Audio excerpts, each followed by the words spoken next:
सिथिलानि शंकरपारायाव schedule cast हारिनि हारिमुआरि आरो जौगाखां नब्लां लुनायनि अन्थाइ खाम्फा गायसनदों। क'क्राझार जिल्लानि शंकरपारायाव 2 सेप्तेम्बर समबारखालि शेड्युल कास्ट हारिनि हारिमुआरि आरो जौगाखां नब्लां लुनायनि अन्थाइ खाम्फाखौ एमएलए लरेन्स इस्लारिनि जायगायाव क'क्राझार जिल्ला इउपिपिएलनि गाहाय नेहाथारि अमूल्य सूत्रधरआ गायसनो।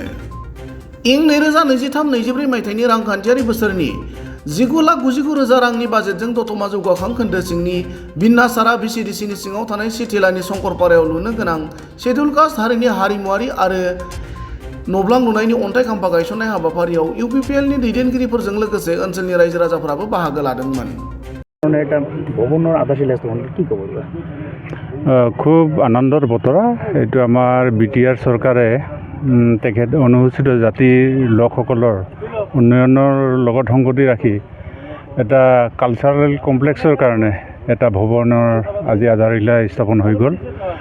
আৰু এইটো আপোনালোকে জানে এইটো চিঠিলা অঞ্চলৰ শংকৰপাৰা গাঁও হয়, ইয়াতে আধাৰশিলাটো স্থাপন হ'ল।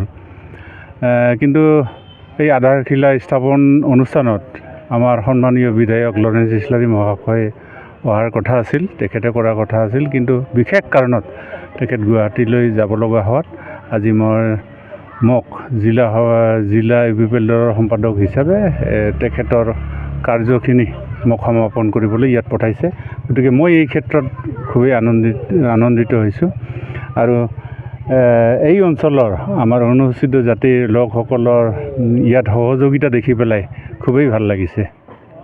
দাদা, এটা রাজনীতির প্রশ্ন লই ইউপিপিএল আর বিপিএফর মিত্রতা 80% সমাপ্ত হয় বলে বিভিন্ন সংবাদ মাধ্যমে কৈ আছে। এই ক্ষেত্ৰত আপোনালোকে ইউপিপিএলে কি পদক্ষেপ লৈছে? তো আমাৰ মিত্ৰতা সম্পৰ্কে হয়তো কথা কিছু আগবাঢ়িছে, কিন্তু কিমান দূৰ আগবাঢ়িছে আমি ইমান সঠিককৈ ক'ব নোৱাৰিম আৰু কোৱাটো উচিত নহ'ব। কিন্তু এটা কথা সঁচা, এটা প্ৰাথমিক পৰ্যায়ৰ এটা আলোচনা চলি আছে। কথাখন সঁচা যে প্ৰমোদ বড়ো চৰকাৰখন অহাৰ আগত যে এপছুৰ যেতিয়া সভাপতি আছিল, তাৰপিছত মানে পাৰ্টিলৈ তেখেতে যোগদান কৰিছিল। তেতিয়াৰ পৰা আমাৰ লগত আমি একেলগে কাম কৰি আছিলোঁ।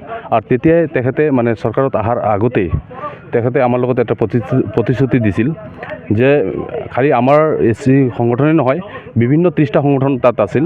আৰু সেই সংগঠনৰ মানে সন্মুখতে তেখেতে প্ৰতিশ্ৰুতি দিছিল যে আমি যদি চৰকাৰত আহোঁ, প্ৰতিটো সংগঠনকে কিবা না কিবা এটা ভৱনেই হওক, কালচাৰেল কমপ্লেক্স হওক বা কালচাৰেল ভৱনেই হওক বা জাতিৰ বিভিন্ন মানে যি জাতিৰ যি ভৱন হয় সেই ভৱন এটা এটা মানে গৈ দিব বুলি তেখেতে এখন প্ৰতিশ্ৰুতি দিছিল। আৰু এই প্ৰতিশ্ৰুতি মতে আজি যি অনুসূচিত জাতি পৰিষদে যি ভৱনখন আজি চিতলাত পাবলৈ সক্ষম হৈছে এই তাৰ প্ৰতিশ্ৰুতি অনুযায়ী। আৰু মই এইটো মানে চৰকাৰক মানে ধন্যবাদ জ্ঞাপন কৰিছোঁ বা আমাৰ বিটিআৰৰ সন্মানীয় চিফ মহোদয়ক ধন্যবাদ জ্ঞাপন কৰিছোঁ যে তেখেতে কথামতে পলমকৈ হ'লেও যে তেখেতে দিবলৈ সক্ষম হৈছে বা আমি পাবলৈ সক্ষম হ'লোঁ, বা সেইকাৰণে তেখেতক অশেষ ধন্যবাদ জ্ঞাপন কৰিলোঁ। আৰু আমি অনুসূচিত জাতি খালি ছাত্ৰ সন্থাই নহয়, বিভিন্ন পৰিষদ বা সূত্ৰধৰ সন্মিলনিকক বা আমাৰ যিবিলাক অনুসূচিত জাতিৰ মানে সংগঠন আছে, আমি একেলগে একত্ৰিতভাৱে আমি কাম কৰি আছোঁ। আৰু আমি জাতীয় উন্নয়নৰ কাৰণে আৰু বিভিন্ন যি আমাৰ সংৰক্ষণৰ ক্ষেত্ৰতেই হওক তেখেতে মানে বিভিন্ন ক্ষেত্ৰত আমাক সহায় কৰিব বুলি আমি আশাবাদী।